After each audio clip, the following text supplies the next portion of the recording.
नमस्कार विद्यार्थी मित्रांनो, पूर्वोच्च प्राथमिक शिष्यवृत्ती परीक्षा इयत्ता 5वी फेब्रुवारी 2019 साली झालेला गणित विषयाचा पेपर।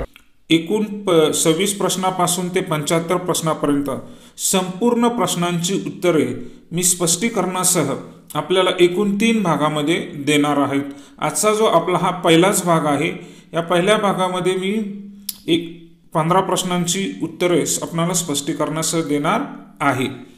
चला तर व्हिडिओला सुरुवात करूया। तत्पूर्वी तुम्ही चॅनलवर माझ्या नवीन असाल तर माझ्या चॅनलला सबस्क्राइब करा।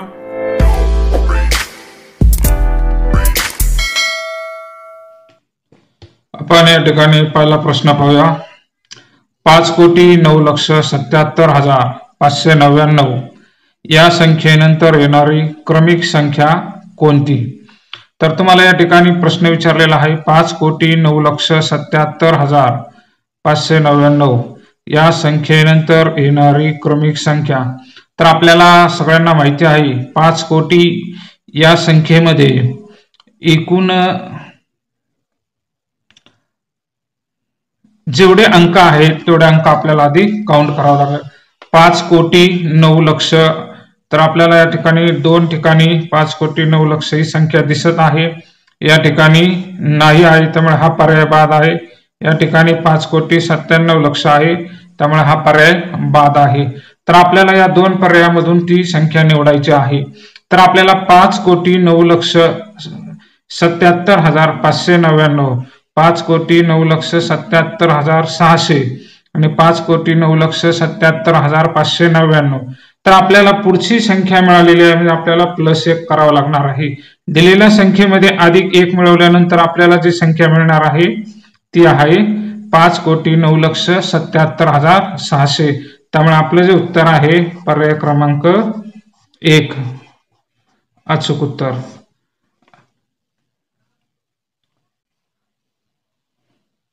त्यानंतर आपला दुसरा जो प्रश्न आहे 0.561 हा दशांश अपूर्णांक कोणत्या 2 अपूर्णांकांच्या मध्ये आहे? म्हणजे आपल्याला हा जो अपूर्णांक दिलेला आहे तो अपूर्णांक खालील दिलेल्या 4 पर्यायापैकी कोणत्या 2 अपूर्णांकांच्या मध्ये आहे ते आपल्याला निवडायचं आहे। तर हा प्रश्न सोडवण्यासाठी आपल्याला काय करावं लागेल, सर्व पर्याय आपल्याला पडताळून पाहावं लागतं। तर या ठिकाणी हा जो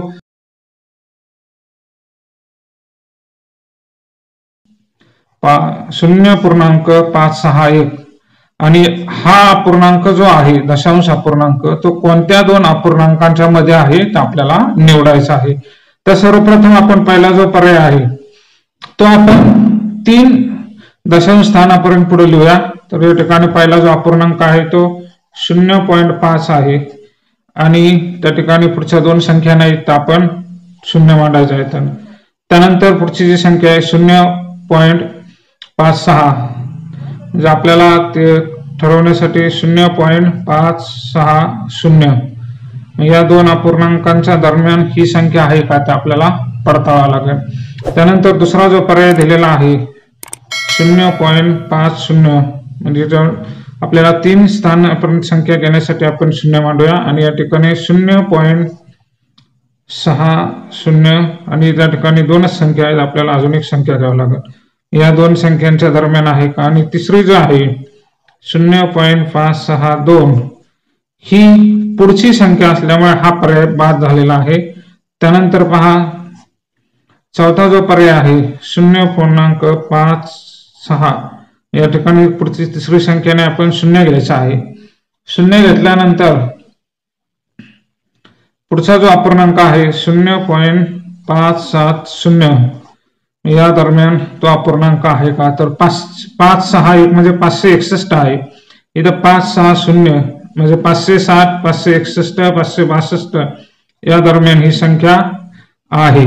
त्यानंतर आणखीन पहिला जो अपूर्णांक आहे या ठिकाणी तो पर्याय बाद आहे, कारण 560 म्हणजे आपल्याला 2 अपूर्णांकाच्या दरम्यानची संख्या आपल्याला ओळखायची आहे। त्यानंतर आपण आणखी पाहू शकता तर 0.500 आणि 0.600 या 2 500 पासून 600 पर्यंत आहे। तर आपल्याला 561 म्हणजे ह्या अपूर्णांकाच्या दरम्यान आहे. म्हणजे उत्तरामध्ये आपल्याला एकूण 2 पर्याय या ठिकाणी सापडतात. म्हणजे पर्याय क्रमांक 2 आणि पर्याय क्रमांक 3. तर प्रश्नपत्रिकेमध्ये हा जो प्रश्न होता तो चुकीचा होता आणि दोन्ही पर्याय बरोबर दिलेले आहेत. 2 व 4 हे दोन्ही पर्याय बरोबर असणाऱ्यांना, ज्यांनी 2 आणि 4 हा पर्याय लिहिलेला आहे, त्या दोन्ही पर्यायाला मार्क्स दिलेले आहेत. तर या ठिकाणी आपल्याला एक तिसरा प्रश्न दिलेला आहे. त्रिकोणाला 3 शिरोबिंदू तर 2 त्रिकोण जोडून तयार होणाऱ्या किंवा तयार झालेल्या चौकोनाला किती शिरोबिंदू असतील? म्हणजे आपल्या सर्वांना माहित आहे की त्रिकोणाला 3 शिरोबिंदू असतात. तर असे 2 त्रिकोण जोडून तयार होणारा जो चौकोन आहे त्याला किती शिरोबिंदू असतील? म्हणजे आपल्याला त्रिकोणाची आकृती काढावी लागेल. आपल्याला माहिती आहे की त्रिकोणाला 3 शिरोबिंदू असतात आणि जर असे 2 त्रिकोण जोडून तयार होणारा जो चौकोन आहे तर त्याला किती शिरोबिंदू असतील? तर या ठिकाणी 3 शिरोबिंदू आहेत. तर आपल्याला जर आणखीन एक आपण त्रिकोण जोडला तर या ठिकाणी आपण असा त्रिकोण जोडूया. म्हणजे 2 त्रिकोण जर जोडले एकमेकांना तर तयार होणारी जी चौकोनाची आकृती आहे त्याला एकूण 1, 2, 3 आणि 4 तर 4 शिरोबिंदू असतील. म्हणजे या ठिकाणी पर्याय क्रमांक 2. म्हणजे तुम्ही त्रिकोणाची आकृती कोणत्याही पद्धतीने काढा आणि त्याला कोणत्याही बाजूने जोडा. त्रिकोणाच्या तुम्ही जर खालच्या बाजूने जोडलं तरी सुद्धा 1, 2, 3, 4 शिरोबिंदू तयार होत आहेत. म्हणजे आपला पर्याय क्रमांक 4 बरोबर आहे. त्यानंतर 4था प्रश्न आपण पाहूया. उत्कर्ष सहकारी संस्थेच्या वार्षिक सर्वसाधारण सभेला 2240 सभासदांपैकी 35% स्त्रिया भागधारक सर्वसाधारण सभेला उपस्थित होत्या. म्हणजे या ठिकाणी आपण पाहू शकतो की 35% स्त्रिया त्या सभेला उपस्थित होत्या. जर सभेला 100% भागधारक उपस्थित असतील तर संस्थेच्या सर्वसाधारण सभेला किती पुरुष भागधारक उपस्थित होते? तर आपल्याला या ठिकाणी स्त्री आणि पुरुष यांच्या उपस्थितीची टक्केवारी आपल्याला अगोदर समजून घ्यावी लागेल. तर या ठिकाणी 35% स्त्री आहेत आणि या ठिकाणी आपल्याला सांगितलं की 100% भागधारक उपस्थित होते. म्हणजे उरलेले जे 65% आहेत ते पुरुष आहेत. म्हणजे एकूण जी संख्या आहे आपली 2240 यापैकी आपल्याला त्यांनी विचारलेलं आहे की किती पुरुष भागधारक उपस्थित होते. म्हणजे 65% पुरुष उपस्थित होते. म्हणजे आपल्याला 2240 या संख्येचे 65% आपल्याला शोधावे लागतील. 65% म्हणजे 65/100. तर त्यानंतर आपल्याला ही क्रिया करून घ्यावी लागेल. तर त्यासाठी आपल्याला काय करावं लागेल? हा जो गुणाकार आहे अपूर्णांकाचा आणि पूर्णांकाचा या ठिकाणी आपण शून्य घालूया. त्यानंतर 10 आणि 224 आहे या ठिकाणी. तर आपण या ठिकाणी या संख्येला भाग देऊ शकतो. 224 आणि 10 या संख्येला 2 ने जर भाग दिला या ठिकाणी 2×5=10 आणि 2 ने भाग दिल्यानंतर 224 ला या ठिकाणी 112 उत्तर येत आहे. पुन्हा या ठिकाणी 5 आहेत. 5×1=5, 5×13 65 म्हणजे 13×5=65. तर या ठिकाणी संख्या राहिलेल्या 112 आणि 13.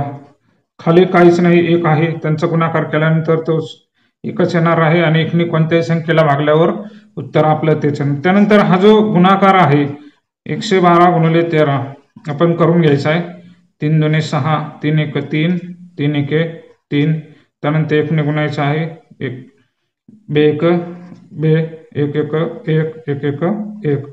ही जर आपण बेरीज करून घेतली 6, 5, 4 आणि 1 तर 1456 हे आपलं उत्तर आलेलं आहे. तर या ठिकाणी तुम्ही पाहू शकता हा जो गुणाकार आहे 1456 आलेला आहे. म्हणजे या पर्यायामध्ये पाहू शकता पर्याय क्रमांक 1. म्हणजे पर्याय क्रमांक 1 मध्ये आपल्याला एकूण 100% जी संख्या होती त्यापैकी 65% पुरुष होते.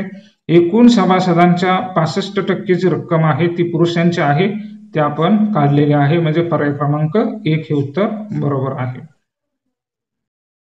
त्यानंतर पुढचा जो प्रश्न आहे, 52 या संख्येचा मोठ्यात मोठा विभाजक हा त्याच्या लहान विभाजकाच्या किती पट आहे?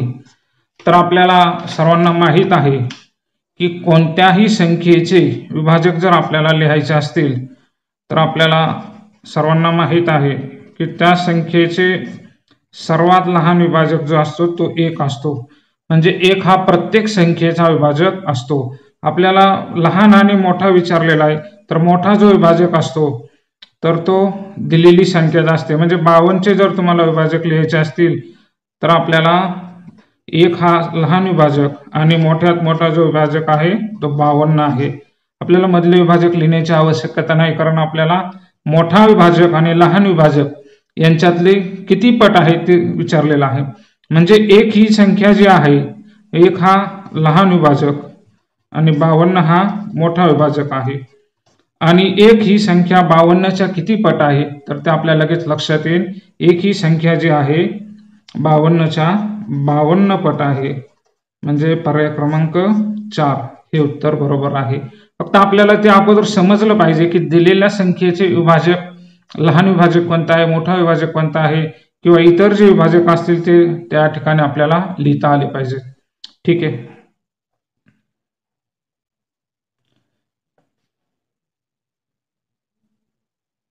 त्यानंतर पुढचा जो प्रश्न आहे 6वा, 5 रुपयाची 30 नाणी देऊन 10 रुपयाच्या किती नोटा मिळतील? अतिशय सोपा प्रश्न आहे. फक्त काळजीपूर्वक त्याचं उत्तर तुम्हाला शोधायचंय. 5 रुपयाची 30 नाणी म्हणजे 5 रुपये आहेत आणि आपण जर त्याची 30 नाणी दिली तर आपली जी रक्कम आहे ती या ठिकाणी 150 रुपये होत आहे. हा जर गुणाकार केला तर 150 रुपये. तर आपल्याला विचारलेलं आहे 5 रुपयाची 30 नाणी देऊन 10 रुपयाच्या किती नोटा मिळतील? म्हणजे आपली एकूण रक्कम झाली 150 रुपये आणि ते जर आपल्याला 10च्या नोटा जर घ्यायच्या असतील तर आपल्याला 10ने भागावं लागेल. म्हणजे आपण या ठिकाणी 10ने 150 ला भागले तर उत्तर आपलं येते 15. या ठिकाणी शून्य गेला म्हणजे 1 आणि 15, 15 1 15. म्हणजे आपल्याला माहिती की 15 आहे 150. म्हणजे आपल्याला 5 रुपयाची 30 नाणी देऊन 10 रुपयाच्या जर नोटा घ्यायच्या झाल्या तर आपल्याला 15 नोटा मिळतील. म्हणजे पर्याय क्रमांक 3.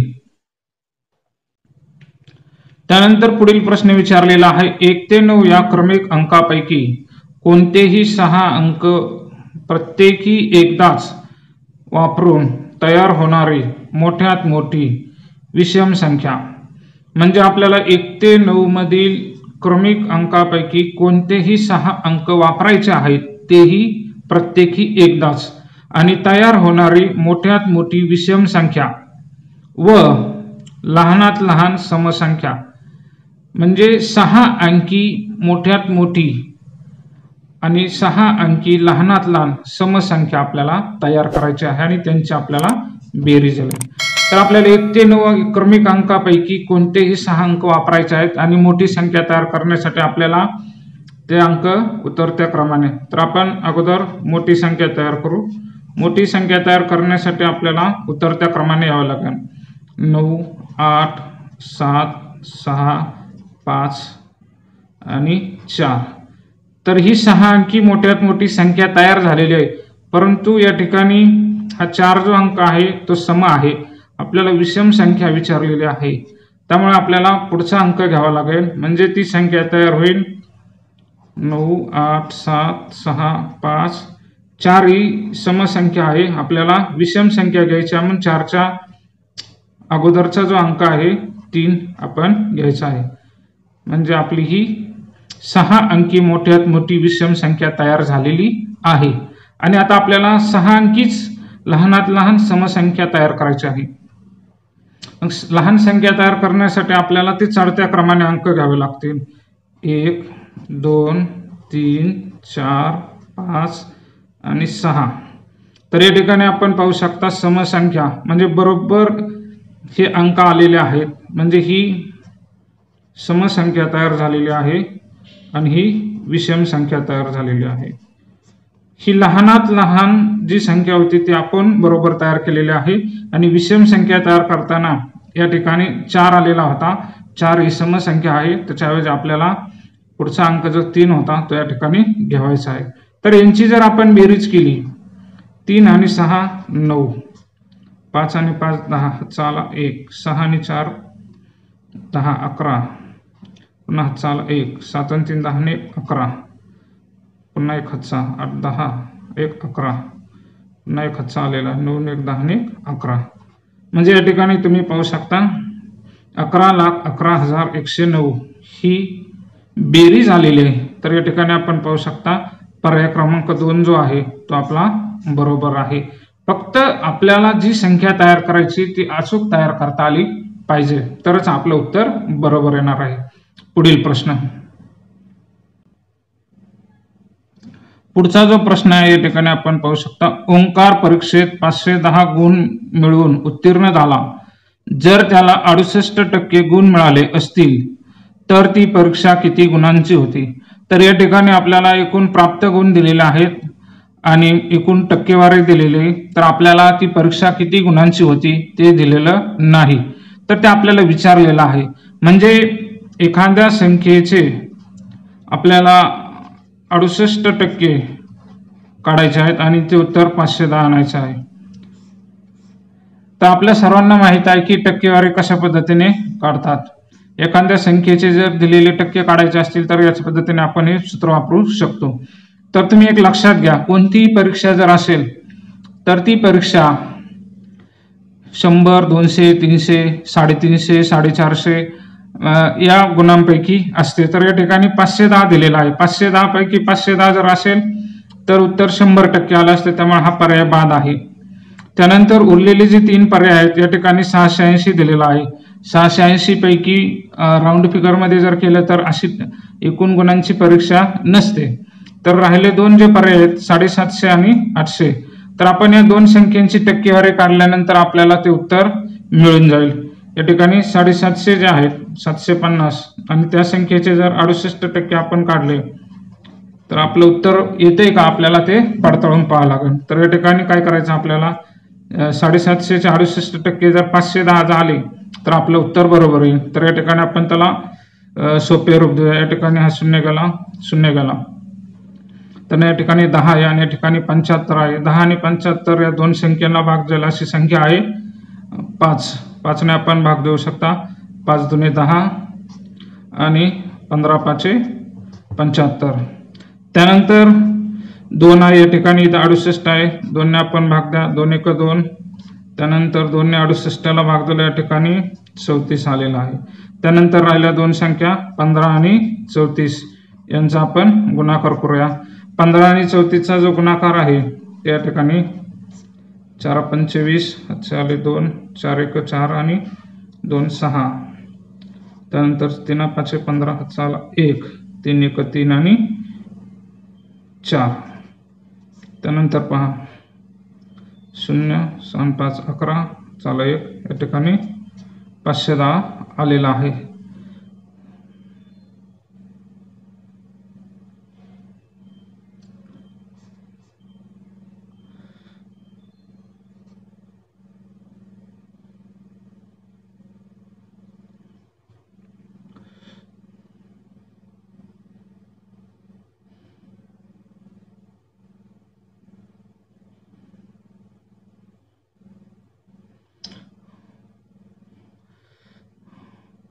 म्हणजे आपण 750 चे जर 68% काढले तर आपलं उत्तर बरोबर आलेलं आहे 510. म्हणजे 750 या संख्येचे 68% केले तर 510 येतात. म्हणजे त्या ठिकाणी आपण शोधता पर्याय क्रमांक 3 आपलं हे उत्तर बरोबर आहे. पर्याय क्रमांक 3 या ठिकाणी अशा पद्धतीने आपण ही उत्तरं शोधू शकतो. किती गुणांची परीक्षा आहे ते आपल्याला माहित नसताना सुद्धा आपण प्राप्त गुणांवरून आणि टक्केवारीवरून एकूण गुणांची संख्या काढलेली आहे. पुढचा प्रश्न.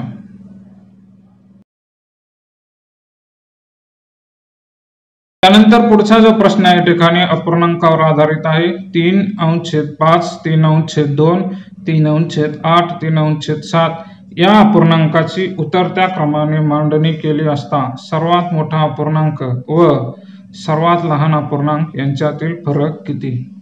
तर आपल्याला या ठिकाणी आपण पाहू शकता, हा जो अपूर्णांक आहे याचा अंश प्रत्येकाचा सारखा आहे. म्हणजे या ठिकाणी अपूर्णांकाची तुलना करताना आपल्या लक्षात येईल, उतरत्या क्रमाने मांडणी जर करायची असेल तर आपल्याला सर्वांना माहिती आहे की अंश जर समान असेल, अंश समान असताना छेदांची तुलना करताना ज्या अपूर्णांकाचा छेद लहान तो अपूर्णांक मोठा असतो. म्हणजे या ठिकाणी आपण पाहू शकता, अंश समान असताना ज्याचा छेद लहान तो अपूर्णांक मोठा या एक नंबरला या ठिकाणी येणार आहे. म्हणजे आपण या ठिकाणी लिहू शकतो 3/2. उतरत्या क्रमाने मांडणी करताना आपल्याला मोठ्या संख्येकडून लहानाकडे जायचं असतं, म्हणजे मोठ्या अपूर्णांकाकडून लहान अपूर्णांकाकडे. त्यानंतर 2 पेक्षा 5 मोठे आहेत, 5 पेक्षा 7 मोठे आहेत आणि राहिलेला जो अपूर्णांक आहे तो या पद्धतीने मांडून घ्यायचा आहे. तर आपणा सर्वांना विचार की मोठा अपूर्णांक जो आहे आणि लहान अपूर्णांक जो आहे यांच्यातील फरक विचारलेला आहे. हा जो अपूर्णांक आहे तो मोठा आहे आणि शेवटी दिलेला अपूर्णांक जो आहे तो लहान अपूर्णांक आहे. आणि यांची आपल्याला काय करायची? वजाबाकी करायची. फरक काढायची म्हणजे आपल्याला 2 अपूर्णांकाची वजाबाकी करायची आहे. हा मोठा अपूर्णांक आणि हा जो आहे तो लहान अपूर्णांक. तर या अपूर्णांकाची वजाबाकी करत असताना आपणा सर्वांना माहिती आहे की दोघांचे छेद समान असणे गरजेचे आहे. तर आपण या ठिकाणी छेद समान करण्यासाठी आपण याला 4 ने गुणू आणि याला 4 ने गुणू, म्हणजे अंशाला आणि छेदाला समान संख्येने गुणल्याने या ठिकाणी 8 होतील. इथं ऑलरेडी 8 आहेत, म्हणजे दोघांचा छेद 8 करता येईल. तर या जर गुणाकार केला 3 चौक 12, 4 दुणे 8, 3 एक 3 आणि 8 8. यांची जर वजाबाकी केली आपण 12तून 3 गेले 9 राहिलेले आहेत आणि 8 हे तसेच आहेत. तर आपला जो अपूर्णांकाचा फरक आहे तो 9/8 आलेला आहे. तर 9/8 या ठिकाणी जर आपण पाहिलं तर या ठिकाणी कुठेच नाहीत. तर आपल्याला काय करायचं, या अपूर्णांकाशी सममूल्य असणारा पुढचा अपूर्णांक कोणता आहे का तो आपण पाहू शकता. तर या ठिकाणी छेद 16 आहे आणि इथं वरती 18 आहे. म्हणजे याच अपूर्णांकाला जर आपण 9/8 या अपूर्णांकाला जर आपण 2 ने गुणलं तर आपल्याला त्या अपूर्णांकाशी सममूल्य असणारा अपूर्णांक मिळेल. 9 दुणे 18 आणि 8 दुणे 16 या ठिकाणी आपण पाहू शकता. म्हणजे पर्याय क्रमांक हे त्याचं उत्तर बरोबर आहे. किंवा दुसरी जी पद्धत आहे की 3/4 च्या ऐवजी आपल्याला हा जो अपूर्णांक आहे 3/2 वजा 3/8, तर आपण जर यांचा तिरकस गुणाकार केला 8 त्रिक 24 आणि 3 दुणे 6 आणि खालच्यांचा जर गुणाकार केला अंशाचा, जसा अंशाचा आणि छेदाचा तिरकस गुणाकार त्या पद्धतीने छेदाचा गुणाकार केला, लसावी काढला तर 8 दुणे 16 येते. तर 24 आणि 6 यांची जर वजाबाकी केली ती 18 येत आहे आणि आपले छेद 16. म्हणजे या पद्धतीने केलं तर आपलं उत्तर बरोबर येणार आहे, या पद्धतीने केलं तर उत्तर बरोबर येणार आहे. ते फक्त आपल्या लवकर लक्षात आलं पाहिजे की जे उत्तर आलेलं आहे अपूर्णांकाची वजाबाकी आलेली आहे त्याच्याशी सममूल्य असणारा अपूर्णांक शोधावा लागला, कारण जो पर्याय या ठिकाणी उत्तरामध्ये दिलेला नव्हता. ठीक आहे, पुढील प्रश्न. त्यानंतर पुढील प्रश्न आहे, एका संख्येला 5 ने गुणण्याऐवजी 8 ने गुणले तेव्हा गुणाकार 39 ने वाढतो, तर ती संख्या कोणती? म्हणजे आपल्याला एका संख्येला 5 ने गुणायचं होतं, त्या 5 ने गुणण्याच्या ऐवजी आपण 8 ने गुणलेला आहे, तेव्हा गुणाकारामध्ये 39 ने वाढ झालेली आहे, तर ती संख्या कोणती आपल्याला विचारलेला आहे. तर या ठिकाणी आपण सर्व पर्याय पडताळून पाहू. योग्य असणारा पर्याय आपल्याला निवडायचा आहे. म्हणजे आपण 14ला जर 5 ने गुणलं आणि 8 ने गुणलं, म्हणजे 14ने 8ला गुणायच्या त्याच्याऐवजी जर आपण 5 ने गुणलं म्हणजे 14 गुणिले 8 जर केलं 14 8 112 आणि 14 पंचे 70, तर त्यांच्यातली जर फरक केला तर आपण लक्षात घ्या तर या ठिकाणी वजाबाकी जर केली आपण तर 12तून 0 गेला 202, इथे 1 आहे 7, 11तून 7 गेले 4, म्हणजे या ठिकाणी 42 येत आहे. त्यामुळे हा पर्याय बाद आहे. आपल्याला 39 गुणाकार येईल, म्हणजे 39 ने गुणाकार वाढलेला आहे, तो आपल्याला फरक शोधायचा आहे. त्यामुळे हा पर्याय बाद झालेला आहे. त्यानंतर 12 ने जर गुणाकार पाहिला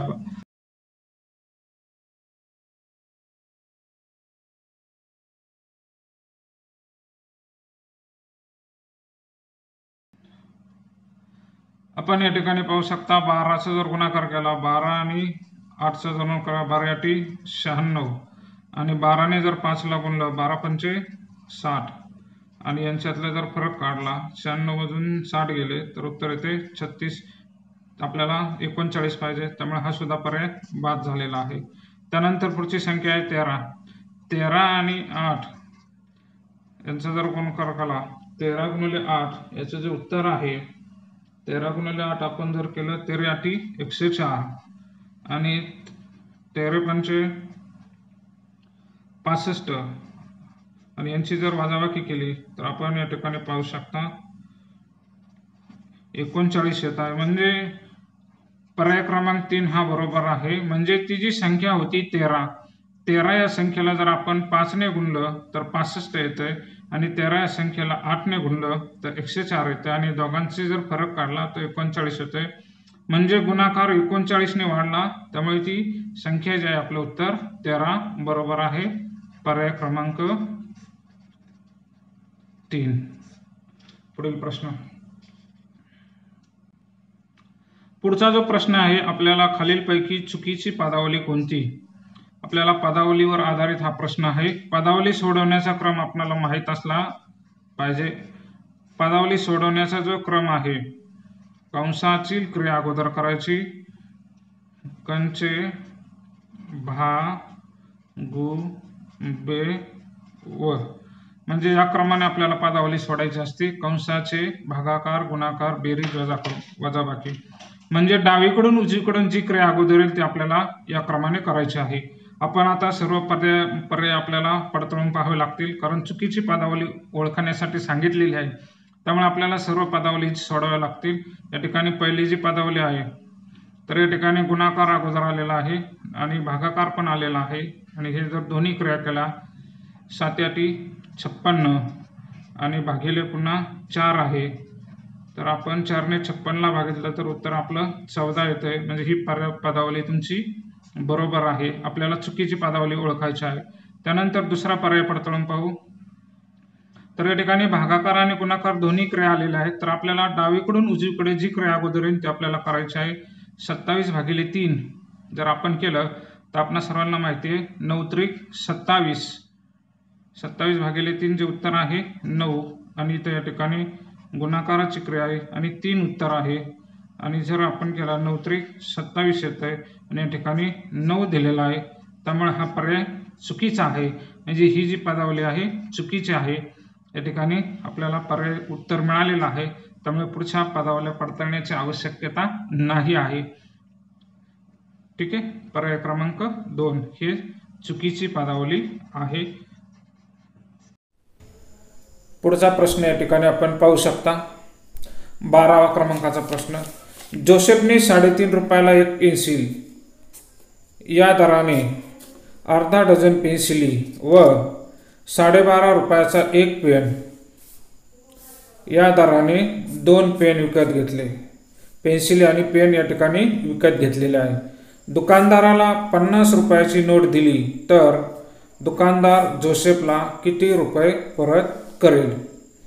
तर या ठिकाणी आपल्याला पेन्सिल आणि पेन यांची किंमत काढावी लागेल. तर सुरुवातीला आपण पेन्सिलची किंमत काढू. तर पेन्सिलची जी संख्या आहे ती अर्धा डझन आहे. अर्धा डझन म्हणजे एका डझनामध्ये 12 असतात, म्हणजे 6 येईल, आणि त्याचा जो दर आहे तो 3.5 रुपये, 3 रुपये 50 पैसे. आणि हा जर गुणाकार केला आपण तर तो जो गुणाकार आहे 3.5ची 6 पट करायची आपल्याला. तर ती 3.5ची 6 पट केली तर ती येत आहे 21 रुपये. त्यानंतर आपल्याला पेनाची किंमत काढायची आहे. आपल्याला पेनांची संख्या दिलेली आहे 2. पेनांची संख्या आपल्याला 2 दिलेली आहे आणि एका पेनाची किंमत आहे 12.5 रुपये, म्हणजे 12 रुपये 50 पैसे. आणि हा जर गुणाकार केला 12.5 दुनी 25, म्हणजे 12.5ची आपण दुप्पट करायची, ती किंमत आलेली आहे 25 रुपये. आणि दोघांची जर बेरीज केली तर ती येत आहे 46 रुपये.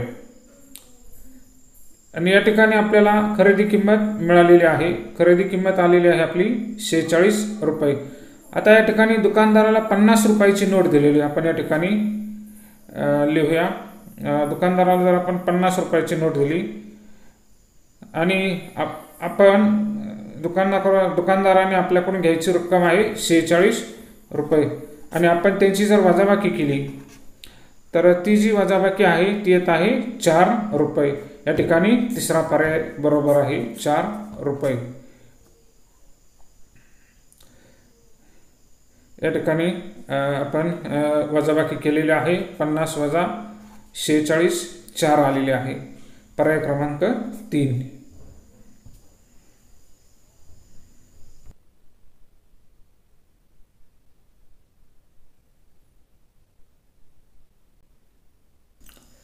पुढचा जो प्रश्न आहे 13 क्रमांकाचा,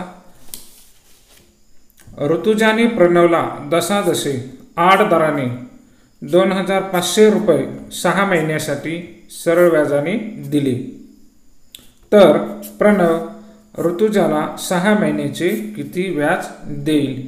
तर हा जो प्रश्न आहे सरळ व्याजाचा आहे. त्यासाठी आपल्याला सरळ व्याज काढण्याचे जे सूत्र आहे ते माहीत असणे गरजेचं आहे. तर सरळ व्याजाचं सूत्र जे आहे ते या ठिकाणी लिहित आहे म गुणिले द गुणिले क छेद 100. आणि आपल्याला दशादशे जो दर दिलेला आहे व्याजाचा तो 8 आहे आणि कालावधी हा महिन्यामध्ये दिलेला आहे. तर जो व्याजदर आपला वार्षिक पद्धतीने आकारला जातो, त्यामुळे आपल्याला व्याजदरासाठी काय करावं लागणार आहे, वार्षिक पद्धतीने व्याजदर काढायचा आहे. त्यामुळे कालावधी हा आपल्याला वर्षामध्ये कन्वर्ट करून घ्यावा लागेल. तर आपल्याला सर्वांना माहिती आहे 6 महिने म्हणजे अर्धवर्ष होत असतं. अर्धवर्ष म्हणजे आपण 0.5 या ठिकाणी आपण लिहू शकतो, 0.5 वर्ष.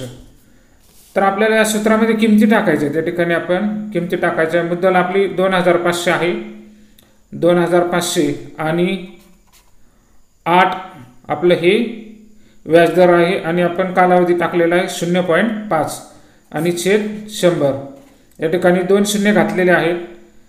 शिल्लक राहिलेले आहे 25 आणि 8 आणि 0.5 यांचा आपण गुणाकार करणार आहे. तर 25 8 200. 0.5 करायचे म्हणजे त्याला आपल्याला 1/2 म्हणजे अर्धा करायचं. मग 200चे आपण अर्धा करू शकतो. 200ला 0.5 ने गुणलं म्हणजे 200चे हाफ झाले, म्हणजे ते आलेले आहेत 100 रुपये. म्हणजे अशा पद्धतीने आपल्याला 6 महिन्याचे व्याज मिळेल, म्हणजे पर्याय क्रमांक 1 100 रुपये.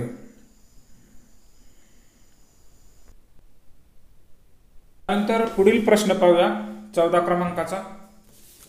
26,586 या संख्येमधील हजार व दशक स्थानच्या अंकाच्या स्थानिक किमतीची बेरीज. या ठिकाणी पाहू शकता या संख्येमधील हजार व दशक स्थानचे जे अंक आहेत ते आपल्याला लिहायचे. 26,586 या संख्येमध्ये हजार स्थानची जी संख्या आहे ती आहे 6. 6ची स्थानिक किंमत होते आपल्या सर्वांना माहिती आहे 6,000. या ठिकाणी 6,000 लिहा. त्यानंतर दशक स्थानची जी संख्या आहे, दशक स्थानच्या संख्येच्या अंकाची स्थानिक किंमत, दशक स्थानचा अंक आहे 8 आणि 8ची स्थानिक किंमत होत आहे या ठिकाणी 80. आणि दोघांची जर बेरीज केली तर ती आपल्याला 6,080 या ठिकाणी येत आहे. त्यानंतर पहा पुढं शतक व दशक स्थानच्या अंकाच्या स्थानिक किमतीची बेरीज.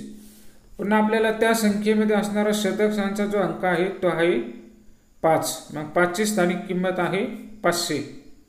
या ठिकाणी आपण 5 या अंकाची स्थानिक किंमत शतक स्थानच्या 500 आणि दशक स्थानचा जो अंक आहे तो आहे 8 आणि 8ची स्थानिक किंमत आहे 80.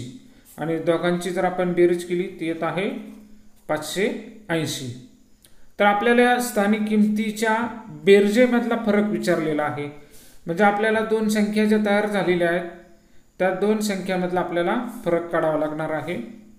तर त्याच्यामध्ये पहिली जी संख्या होती आपली तयार झालेली 6080 आणि दुसरी जी संख्या तयार होती 580 आणि या दोघांची जर आपण वजाबाकी केली तर या ठिकाणी शून्यातून शून्य गेला 0, 8तून 8 गेले 0, 0तून 5 जात नाही, आपण हातचा घेतला शेजाराकडून तर या ठिकाणी 5 आलेले आहेत आणि आपला तो हातचा होता ते वजा करून या ठिकाणी 5 शिल्लक राहिलेले आहेत. म्हणजे आपलं जे उत्तर आलेलं आहे 5500, पर्याय क्रमांक 2 हे उत्तर आपलं अचूक उत्तर आहे. अशा पद्धतीने आपण संख्येमध्ये असणाऱ्या कोणत्याही संख्येच्या स्थानाची आपण स्थानिक किंमत काढू शकतो. त्यानंतर पुढचा प्रश्न पहा 15 क्रमांकाचा. मगन शेठने 52 लिटर दूध 2184 रुपयांना विकले असता त्यांना 364 रुपये नफा झाला. तर मगन शेठने दूध किती रुपये प्रति लिटर दराने विकत घेतले असेल? तर या ठिकाणी आपल्याला नफा तोटा या घटकावरच आधारित उदाहरण आहे. तर सर्वप्रथम आपल्याला काय करावं लागणार आहे, एकूण जी विक्री आहे दुधाची ती किती झालेली आहे आणि नफा किती झालेला आहे ते आपण या ठिकाणी अगोदर लिहून घेऊ.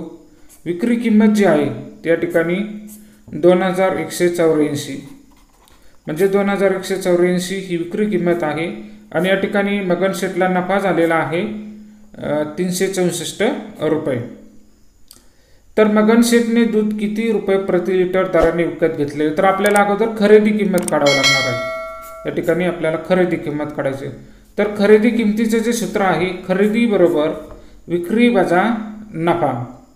या ठिकाणी आपण सूत्र लिहूया, खरेदी बरोबर विक्री वजा नफा.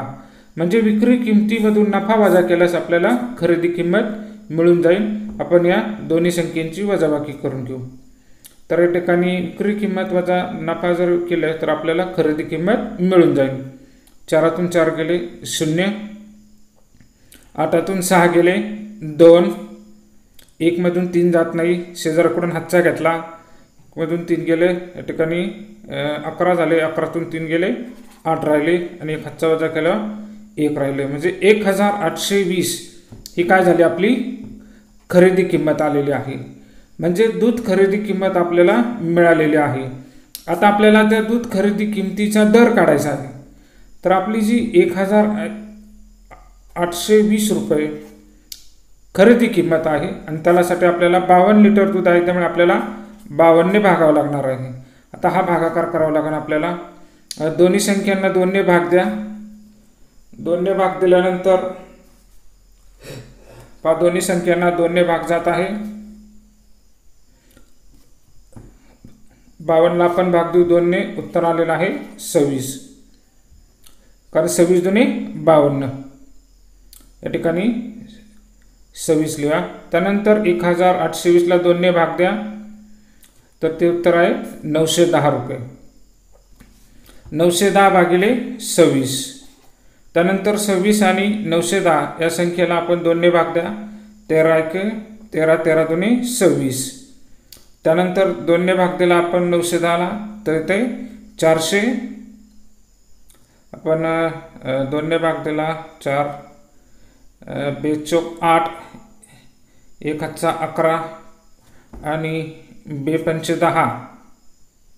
पुन्हा एक शिल्लक राहिलेला आहे 10 आणि पुन्हा 2 पंचे 10. 455 रुपये या ठिकाणी आलेला आहे. 455 या संख्येला आपण 13 ने भाग देऊया. 13 39 या ठिकाणी आपण उभ्या पद्धतीने भागाकार करू. 455 भागिले 13. 13च्या पाड्यामध्ये 45 नाही, 13 39. 39चा भाग दिलेला आहे आपण, वजाबाकी करून घ्या. तर या ठिकाणी 6 शिल्लक राहिले, वरचे 5 खाली घेतले, 13 5 65. तर आपलं जे उत्तर आलेलं आहे 35. म्हणजे 35 रुपये लिटर दराने आपण दूध खरेदी केलेलं आहे। या ठिकाणी पर्याय क्रमांक 4 हे उत्तर बरोबर आहे। Sorry, it's DJ.